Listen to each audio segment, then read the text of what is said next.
Szóval az előző epizódban elvittem a salátát, bővítettem a vetőgépet, és a videó második felét sikeresen elbasztam a hangbeállítással. Na de vajon mi fog történni a mai epizódban? Sziasztok, én Steve Lőrinc vagyok, és ez itt az FS22 legújabb epizódja.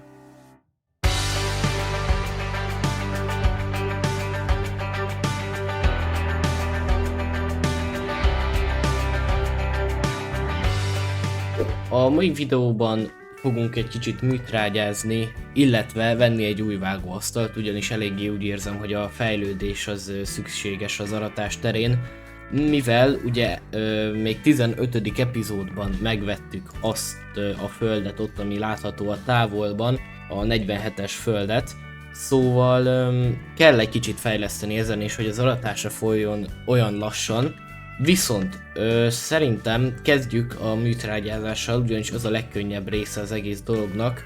Előző videó óta igazából annyi történt, hogy lehengereztem az összes földet, és eladtam egy vetőgépet, ugyanis a 3 az túl soknak bizonyult a kis John Deere-nak, úgyhogy 2 maradt. Na de akkor szerintem kezdjünk is bele a műtrágyázásba, és ahogy néztem itt videó előtt, el kell mennünk műtrágyáért, úgyhogy szerintem pattanjunk is be a kis járgányunkba, és vegyünk egy pár darab műtrágyás zsákot. Szóval meg is érkeztünk a bolthoz, és akkor vegyük is meg azokat a zsákokat.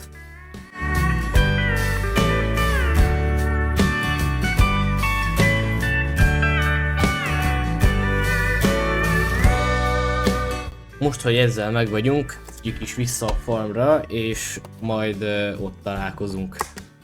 Hopp. Mindegy, ez kicsit félrement, na de meg is érkeztünk a farmra, és akkor be lehet szépen tölteni a műtrágyát. Szerintem ez a 3 zsák ez most elég lesz egy ideig, abból kifolyólag, hogy mekkora földjeink és mekkora műtrágya szórónk van.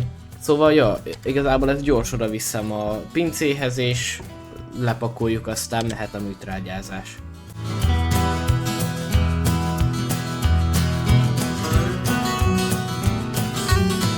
Na, és akkor be is vethetjük a kis John Deere-t, hát idézőjelbe kicsi, mert hát azért vannak méretei, de én kis John Deere-nak nevezem, mert a másikhoz képest kicsinek számít. Szóval ja, szépen belekezdünk a műtrágyázásba, és akkor ezt egy kis timelapse keretein belül fogjátok kilátni.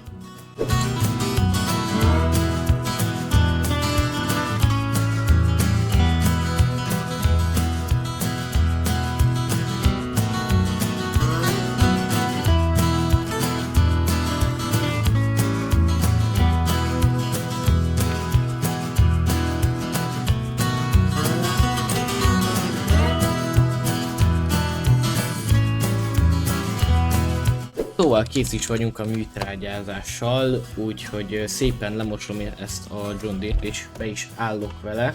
És akkor utána szépen megvehetjük a vágóasztalt, amiről beszéltem a videó előtt.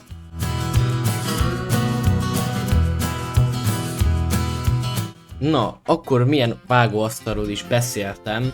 Ugye beszéltem arról, hogy a zaratásban kéne fejlődnünk. A kombájnunkkal elvileg nem lesz baj, hiszen egy 106-os dominátor, ami elvileg elbírja azt a vágóasztalt, amit én néztem, sőt egyébként én ezt már le is teszteltem, ami pedig nem más, mint ez a vágóasztal. Ez egy 7,7 méteres vágóasztalról beszélünk, és ezzel teszteltem le, szóval ja, elbírja minden probléma nélkül, és azért a 6 méternél mégiscsak több, és gyorsabban lehet vele haladni.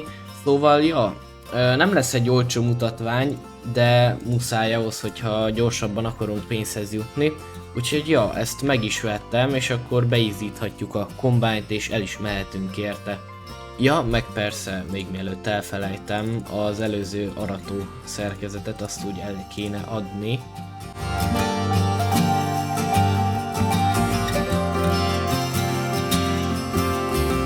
Szóval meg is érkeztünk a bolthoz, úgyhogy szerintem vegyük is fel, és nézzük meg, hogy hogyan fog funkcionálni. Pontosabban még nem fogjuk megnézni, mert nem fogom megvárni, azt még megnőnek a dolgok.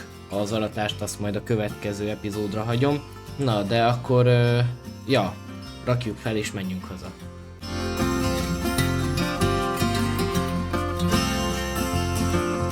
Szóval meg is érkeztünk a farmra, úgyhogy találjunk szerintem egy helyet neki, hogy hova kéne rakni.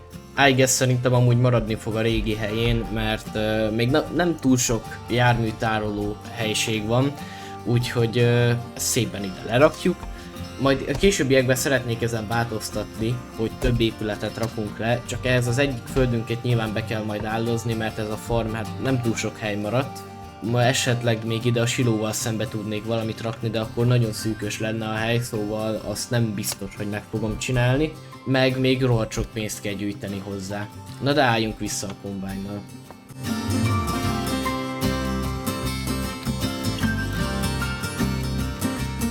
Na most, hogy beálltunk a kombájnnal, szerintem hozunk vizet az üvegházba, ugyanis kb. Félig van, hogyha itt megnézzük és nem menti el most a játékot. Szóval itt látható, hogy kevesebb mint félig van, úgyhogy szépen belepattanunk a kis autónkba és hozunk vizet bele.